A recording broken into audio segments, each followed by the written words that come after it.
of second law, or this is also known as loop law or voltage law.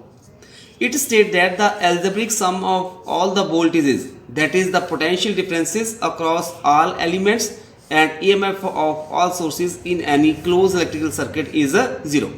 अगर कोई close electric circuit है और वहाँ पे जितना भी आपके पास वोल्टेज होंगी, वोल्टेज मीन्स अगर वहाँ पे आपके पास रजिस्टर लगाया तो उसके क्रॉस जो भी पोटेंशियल डिफरेंस बनेगा उसका सम और साथ में जितने भी सोर्सेज ऑफ ईएमएफ लगे हुए हैं सभी का हम अगर एल्जेब्रिक सम निकालें तो उसका क्या होता है, that is equal to zero. अगर मान लो वहाँ पे नंबर ऑफ सेल्स लगे हुए हैं तो उसका सम ले लेंगे हम समेशन ई प्लस और समेशन जो भी पोटेंशियल लगा होगा वहाँ पे potential differences del V equal to zero. Summation E plus summation del V is equal to zero. जब हम किसी न्यूमेरिकल प्रॉब्लम को सॉल्व करेंगे और वहाँ पे हम लूप लॉ का अप्लाई करेंगे तो वहाँ पे साइन कन्वेंशन जो होगा वो किस तरह से होगा. अभी मैंने ये रजिस्टर ले लिया और करंट जो है यहाँ पे आई फ्लो कर रहा है. अब करंट की डायरेक्शन होगी from A to be.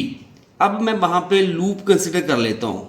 Direction मैंने कंसिडर कर ली क्लॉक वाइज, मतलब ये रजिस्टर जो है ट्रैवल कर रहा है अलॉन्ग ए टू बी.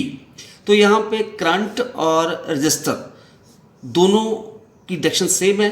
तो यहाँ पे जो इस रजिस्टर के क्रॉस जो पोटेंशियल बनेगा डेल बी वो हमारे पास नेगेटिव आएगा, मतलब del B is equal to minus I R. अब अगर आपके पास यहाँ पे मैं सेकंड केस में करंट फ्लो कर रहा है ए टू बी और जो रजिस्टर है इसमें अब मैंने जो रजिस्टर ट्रैवल कर रहा है मान लो बी टू ए. अब ये दोनों ऑपरेट हो गए तो यहाँ पे जो इस रजिस्टर के क्रॉस जो पोटेंशियल बनेगा del B this is equal to positive. इसके लिए साइन क्या आएगा, पॉजिटिव. जब हमारे पास सोर्स ऑफ ईएमएफ ज्वाइन होगा सर्किट में और यहाँ पे जो लूप की डायरेक्शंस क्लॉकवाइज, यहाँ पे मैं क्लॉकवाइज ले रहा हूँ.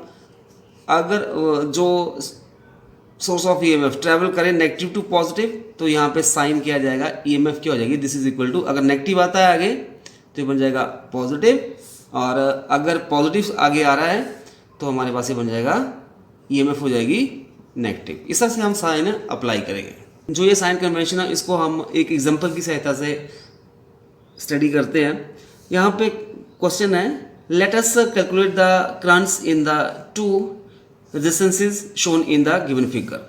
जो ये फिगर है हमारे पास यहाँ पे दो रजिस्टर लगे हुए हैं, 2 ओम का एक है, ये 3 ओम का है. यहाँ पे इस रजिस्टर में से करंट I1 फ्लो कर रहा है और इसमें से I2.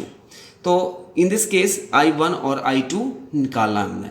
तो इसके लिए सबसे पहले हम लूप की डायरेक्शन कंसिडर करेंगे. तो वो मैंने ले लिया क्लॉकवाइज. तो अब हम लूप लॉ लगाएंगे. Loop law, Kirchhoff's loop law, second law का यूज करेंगे. किसको, लूप क्या बन गई यहाँ पे A B C D A, A B C D A. A से हम चलना स्टार्ट किया तो आगे हमारे पास आ गया रजिस्टर 2 ओम और करंट I1.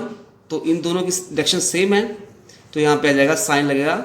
यहाँ पे जो पोटेंशियल बनेगा del V is equal to minus I R. तो यहाँ पे करंट है हमारे पास I1 और रेजिस्टेंस है 2 तो ये बन गया माइनस 2I1.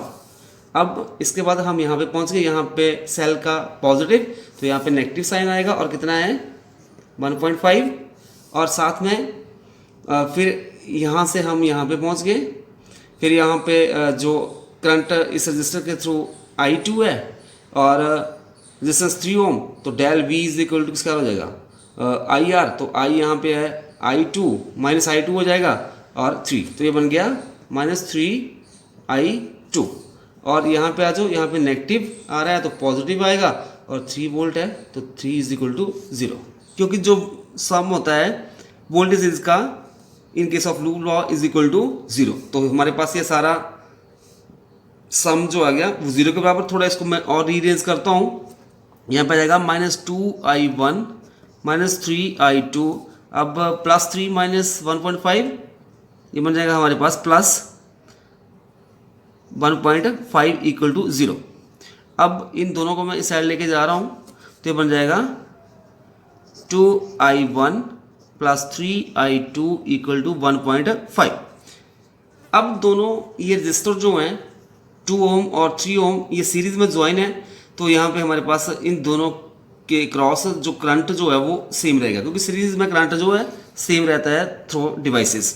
तो यहाँ पे आ जाएगा since i1 equal to i2 is equal to suppose it i से मैंने इसको i ले लिया, तो जब मैं यहाँ पे वैल्यू भरूंगा 2i plus 3i equal to 1.5 से आ जाएगा 5i इक्वल टू 1.5।